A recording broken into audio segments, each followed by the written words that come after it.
슬기로운 가톨릭 성경 통독에 오셨습니다. 들어보면 슬기로워지고 신앙이 속에서부터 자라나는 이런 것을 느낄 수 있을 것입니다. 신약성서를 읽고 있고요. 사도행전을 읽습니다.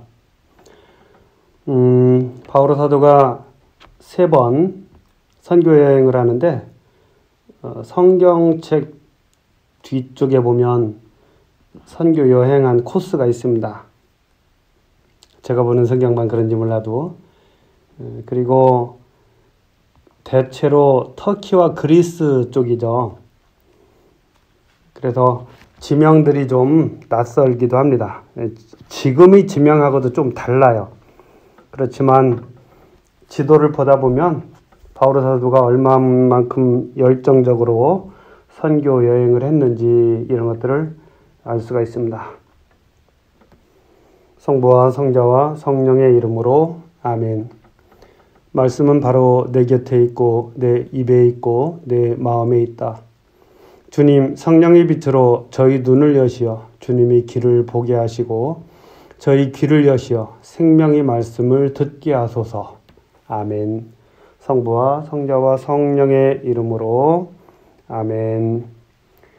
바오로 사도가 첫 번째 선교 여행을 마치고 돌아와서 공동체 보고를 하죠. 그리고 예루살렘에 가서 사도회의에 참여합니다. 그래서 이제 이방 지역에서 생기는 문제들을 사도들의 그 회의에서 결정을 하게 되고 그것에 따라서 또 이방 지역에 여러 가지 지침들을 주게 됩니다. 그리고 바로 앞에 15장 끝에는 바오로 사도가 두 번째 선교 여행을 떠나는 이런 장면이 나오고 이제 16장 티모테오를 데리고 가다라는 구절부터 읽도록 하겠습니다. 바오로는 데르베를 거쳐 리스트라에 당도하였다. 그곳에 티모테오라는 제자가 있었는데 그는 신자가 된 유다 여자와 그리스인 아버지 사이에 태어난 아들로서 리스트라와 이코니온에 있는 형제들에게 좋은 평판을 받고 있었다. 바오로는 티모테오와 동행하기를 원하였다. 그래서 그 고장에 사는 유다인들을 생각하여 그를 데려다가 할례를 베풀었다. 그의 아버지가 그리스인이라는 것을 그들이 모두 알고 있었기 때문이다. 바오로 일행은 여러 고을을 두루 다니며 예루살렘에 있는 사도들과 원로들이 정한 규정들을 신자들에게 전해주며 지키게 하였다. 그리하여 그곳 교회들은 믿음이 굳건해지고 신자들의 수도 나날이 늘어갔다. 이 예루살렘에 있는 사도들과 원로들이 정한 규정, 이것이 이제 전체적인 교회의 규정이 되는 것이죠. 그러니까 그리스도교는 각 지역에서 자기네들의 규정을 만들어서 하는 것이 아니고 예수님에게서부터 시작이 돼서 그 규정들을 이제 대표해서 예루살렘 교회가 바로 중심적인 역할을 하고 있는 것입니다. 중앙 집권적인 이런 의미가 좀 있다고 생각이 들어요. 마케도니아에 관한 환시를 보다. 성령께서 아시아에 말씀을 전하는 것을 막으셨으므로 그들은 프리기아와 갈라티아 지방을 가로질러 갔다. 그리고 미시아에 이르러 비타니아로 가려고 하였지만 예수님의 영께서 허락하지 않으셨다. 그리하여 미시아를 지나 트로아스로 내려갔다. 그런데 어느 날 밤 바오로가 환시를 보았다. 마케도니아 사람 하나가 바오로 앞에 서서 마케도니아로 건너와 저희를 도와주십시오 하고 청하는 것이었다. 바오로가 그 환시를 보고 난 뒤 우리는 곧 마케도니아로 떠날 방도를 찾았다. 마케도니아 사람들에게 복음을 전하도록 하느님께서 우리를 부르신 것이라고 확신하였기 때문이다. 이렇게 환시를 보기도 했어요. 11절 필리피에서 리디아가 복음을 받아들이다. 우리는 배를 타고 트로아스를 떠나 사모트라케로 직행하여 이튿날 네아폴리스로 갔다. 거기에서 또 필리피로 갔는데 그곳은 마케도니아 지역에서 첫째 가는 도시로 로마 식민지였다.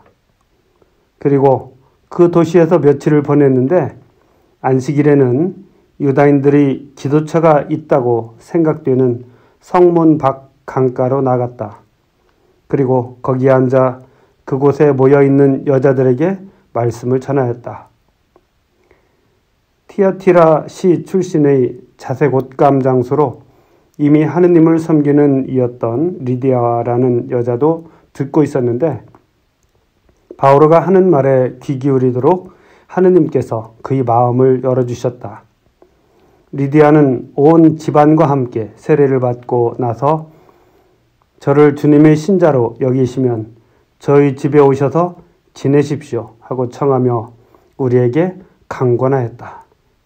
강하게 권했다는 얘기죠.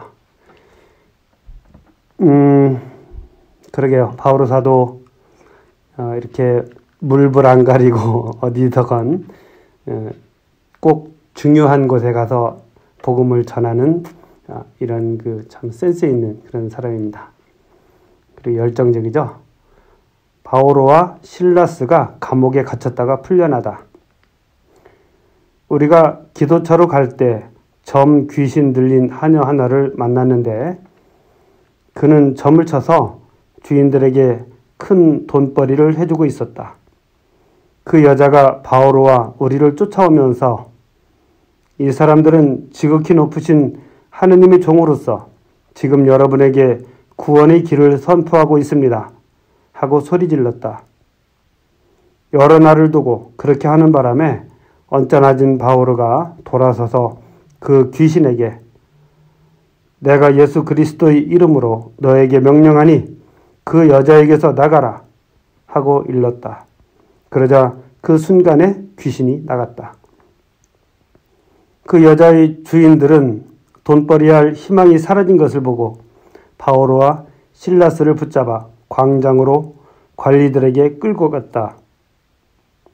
그리고 그들을 행정관들 앞에 데려다 놓고 말하였다. 이 사람들은 유다인인데 우리 도시에서 소동을 일으키면서 우리 로마인들로서는 받아들이기에도 지키기에도 부당한 관습을 퍼뜨리고 있습니다. 군중도 합세하여 바오로와 실라스를 공격하자 행정관들은 그 두 사람의 옷을 찢어 벗기고 매로 치라고 지시하였다. 그렇게 매질을 많이 하게 한 뒤 그들을 감옥에 가두고 간수에게 단단히 지키라고 명령하였다.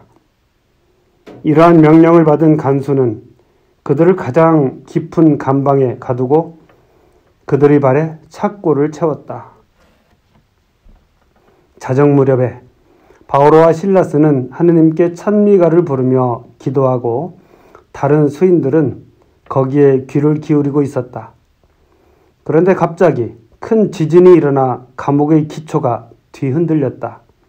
그리고 즉시 문들이 모두 열리고 사슬이 다 풀렸다. 잠에서 깨어난 간수는 감옥 문들이 열려 있는 것을 보고 칼을 빼어 자결하려고 하였다.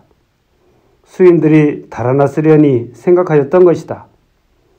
그때 바오로가 큰 소리로 자신을 해치지 마시오. 우리가 다 여기에 있어. 하고 말하였다. 그러자 간수가 횃불을 달라고 하여 안으로 뛰어 들어가 무서워 떨면서 바오로와 실라스 앞에 엎드렸다. 그리고 그들을 밖으로 데리고 나가 두 분 선생님, 제가 구원을 받으려면 어떻게 해야 합니까? 하고 물었다. 그들이 대답하였다. 주 예수님을 믿으시오. 그러면 그대와 그대의 집안이 구원을 받을 것이오. 그리고 간수와 그 집의 모든 사람에게 주님의 말씀을 들려주었다. 간수는 그날 밤 그 시간에 그들을 데리고 가서 상처를 씻어주고 그 자리에서 그와 온 가족이 세례를 받았다. 이어서 그들을 자기 집 안으로 데려다가 음식을 대접하고 하느님을 믿게 된 것을 온 집안과 더불어 기뻐하였다. 날이 밝자 행정관들은 시종들을 보내어 그 사람들을 풀어주어라 하고 말하였다. 그래서 간수가 바오로에게 그 말을 전하였다. 행정관들이 여러분을 풀어드리라고 시종들을 보냈습니다. 그러니 이제 나오셔서 평안히 가십시오. 그때 바오로가 그들에게 말하였다. 로마 시민인 우리를 재판도 하지 않은 채 공동연히 매질하고 감옥에 가두었다가 이제 슬그머니 내보내야겠다는 말입니까? 안 됩니다. 그들이 직접 와서 우리를 데리고 나가야 합니다. 그 시종들이 이 말을 전하자 행정관들은 바오로와 실라스가 로마 시민이라는 말을 듣고 불안해하며 그들에게 가서 사과하고는 그들을 데리고 나가 그 도시에서 떠나달라고 요청하였다. 이렇게 그들은 감옥에서 나와 리디아의 집으로 가서 형제들을 만나 격려해주고 떠났다. 이 바오로 사도가 로마 시민이라는 것이 이렇게 파워가 있네요. 그런 것들도 이제 바오로 사도에게는 큰 장점이죠. 복음을 전하는데 큰 장점을 가지고 있었죠. 그리고 그런 것들을 잘 활용해서 그러니까 하느님께로부터 받은 열정과 또 하느님을 만남으로써 얻게 된 그 확신 그리고 여러 가지 조건들을 잘 살려서 복음을 열심히 전하는 바오로 사도의 이런 모습들을 볼 수가 있습니다. 오늘은 여기까지 하겠습니다. 성부와 성자와 성령의 이름으로 아멘. 말씀은 내 발의 등불이요 나의 길에 비추옵니다. 주님, 저희가 성경을 생명의 말씀으로 믿고 기도하며 살고 선포하게 하시어 언제나 성령 안에서 평화와 기쁨을 누리게 하소서. 아멘. 성부와 성자와 성령의 이름으로 아멘.